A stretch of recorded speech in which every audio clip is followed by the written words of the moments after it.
Sabay-sabay natin alamin ang mga kaganapan na nangyayari sa ating bansa.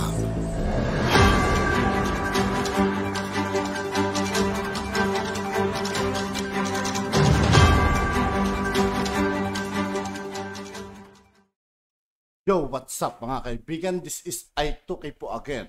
Ngayon nandito naman ulit tayo sa channel ni Kabayan News PH. Dito naman ulit tayo magbibigay ng komento at reaksyon. Kaya samahan nyo guys, let's go!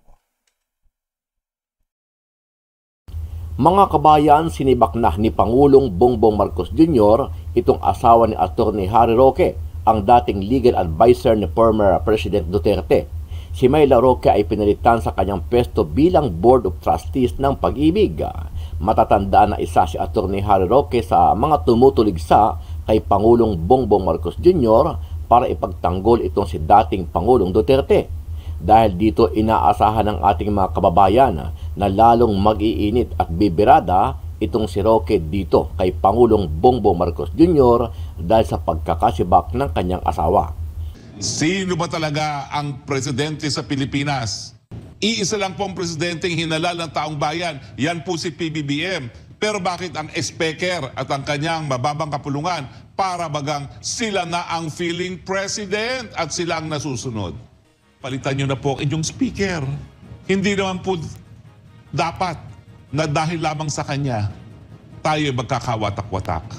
Samantala, lalong lumalaki ang gulo sa pagitan ng Senado at Kongreso. Ito ay matapos ang matinding palitan ng pahayag ng ilang mga kongresista para ipagtanggol ang kanilang pinuno na si Speaker Martin Romualdez Jr.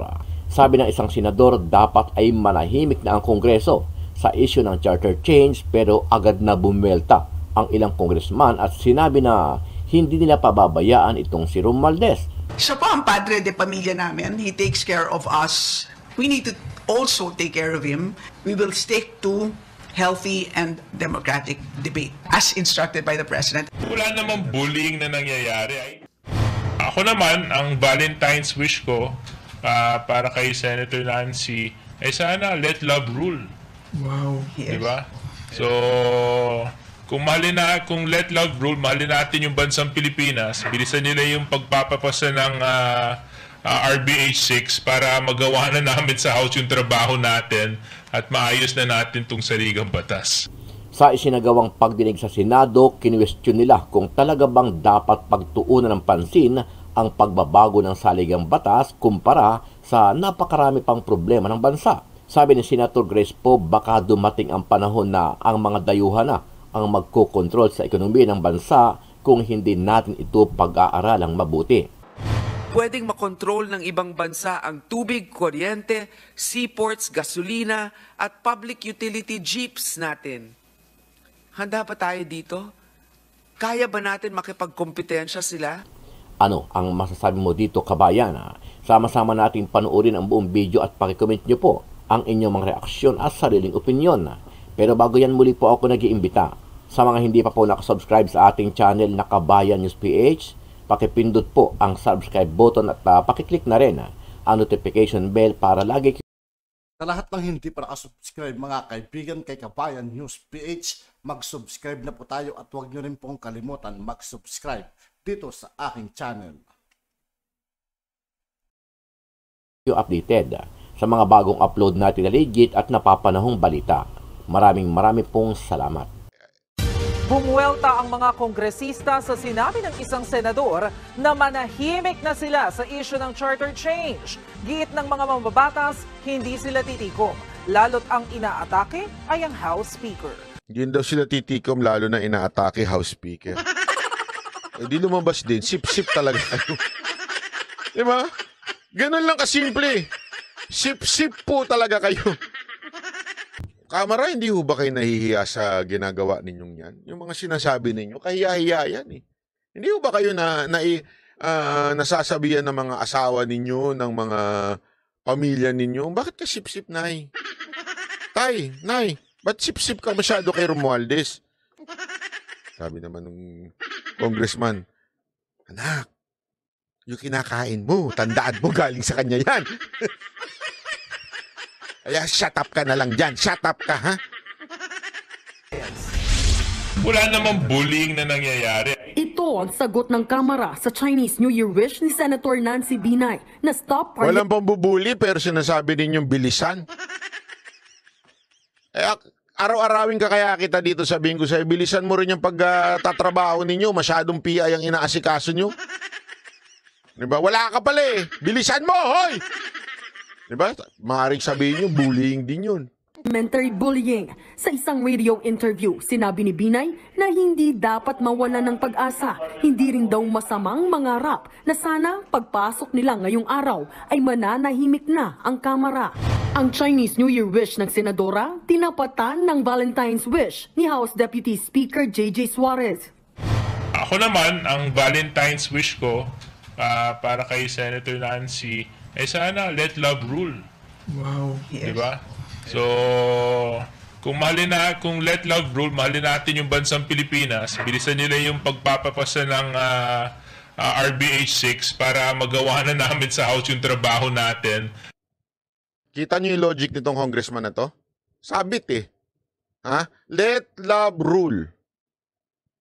Kung iralin daw ang pagmamahal sa bayan nitong mga senador, aprobahan na kagad yung pagbabago ng konstitusyon na inano ng Senado at ng Congress para daw makapagtrabaho na sila.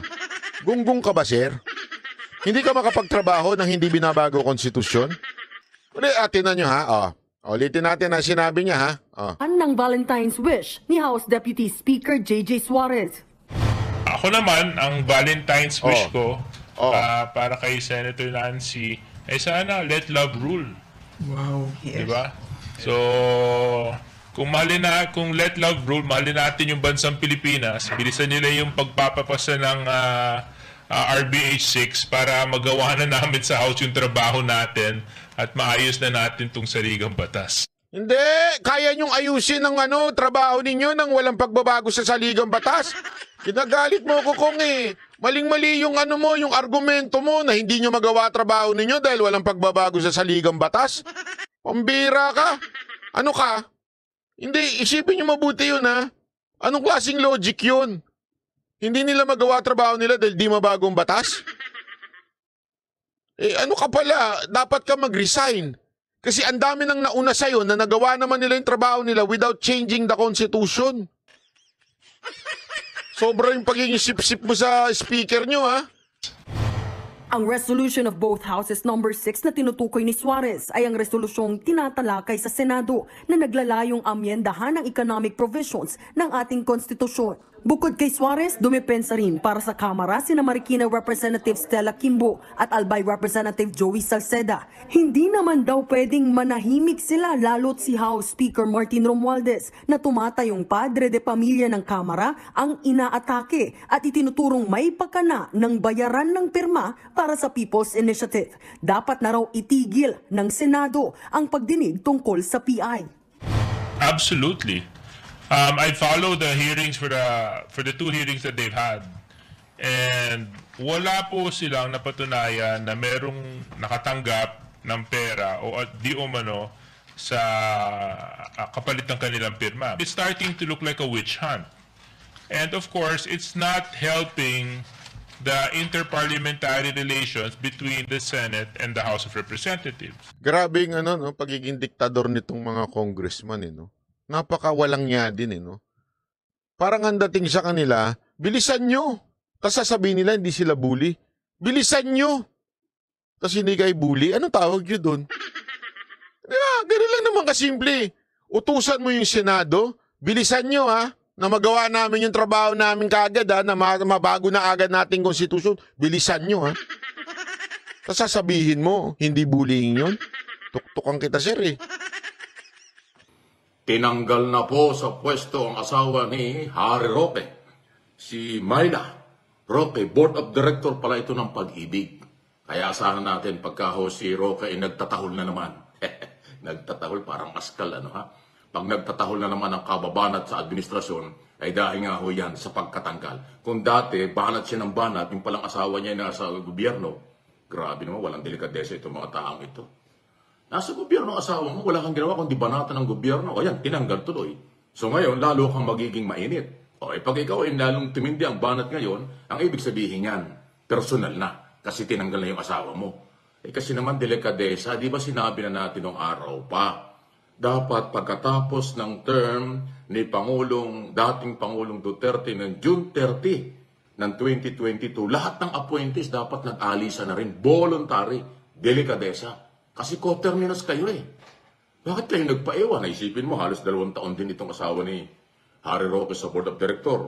O magkano ang sweldo dyan, allowance niyan. Eh, pagkatapos walang ginawa si Harry Roque kundi banatan ang administrasyon ni Pangulong Marcos. Ayan na. So, wake up Paul. Wake up. Gising. Lahat pong mga nasa gobyerno na identify kay Duterte, tapos kayo ay pro-Duterte, si Duterte pa rin ang inyong Pangulo, delikadesa naman, umalis na kayo. Para naman magkaroon ng pagkakataon ng Pangulong Marcos na makapagtalaga ng mga taong ang loyalty ay nasa kanya. O ang tunay na malasakit ay nasa kanya. Katulad dito mag-asawang Roque. Si Roque, Mrs. Roque, nagpapasarap sa kanyang pagiging board of director ng Pag-ibig. Korporasyon ng gobyerno yan. Pagkatapos si Roque, araw-araw halos bumabanat sa gobyerno. Anong delikadesa meron? Wala. Dapat nun, June 30, umalis na rin siya. Kasi ang lahat ng presidential appointees, pag alis ng presidente, dapat alisan na. Hanggang ngayon, alam ko, maraming board of director, chairman, commissioner, at kung ano mga posisyon sa gobyerno, nandyan pa rin. Hindi sila umalis. Umalis na kayo, pagbigyan naman ninyo ang Pangulong Marcos na makapagtalaga ng tao. Ngayon ang ilagay po ay si, Doria Bilarde. Meron na hong Bilarde nilagay, kapalit ni Myla Roque, diyan sa Pag-ibig. Ayan. Kaya mula ngayon, ngayong araw na ito, kasi kagabi lang lumabas ito, alas 5 na, last hour, labas ng PCO. Asahan natin ngayong araw na ito at sa mga susunod na araw, lalong matindi ang mga banat ni Harry Roque. At alam na ninyo, pag bumanat yan. Ibig sabihin, dahil tinanggal na yung asawa niya. Hindi kayo nag-resign, napilitan kayong tanggalin. Kaya pag ang mga banat ni Roque at mga argumento ni Roque, may kulay na. Noon, ang kulay niya, masabi siyang Duterte. Ngayon, pag ang kanya mga batikos sa gobyerno, lalo ang magiging kulay dahil tinanggal ang asawa niya. Yan ang hindi nyo alam. Mahirap po yung may bagahe, may handicap. Pagka may bagahe, may handicap ka, masisilip at masisilip. Anak kayo ng tatay ninyo. Nakikinabang pala kayo sa gobyerno. Banat kayo ng banat sa gobyerno. Para ding ito si Roque talagang manang-mana sa mga Duterte. Si Pangulong Duterte, former President Duterte, banat din ang banat sa gobyerno, pero kanya mga anak nasa gobyerno. Yung anak niya, Vice President. Si Pulong, Congressman. Si Basti, Mayor. O di ba lahat nasa gobyerno? Pinapasweldo ng bayan. Pera ng bayan. Pera ng mamamayan. Pero banat sila ng banat sa gobyerno. O like Roque. Banat ng banat sa gobyerno, yan naman pala yung nakikinabang yung asawa. O naloko na.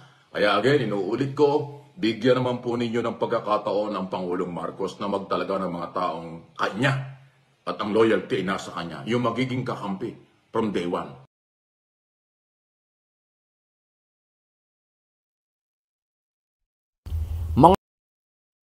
At yun nga po mga kaibigan, dito po nagtatapos ang ating reaction video. Muli ako po si I2K ng Sundalo ng Tunggalo. Maraming salamat sa patuloy na pagsuporta. Yeah, peace out.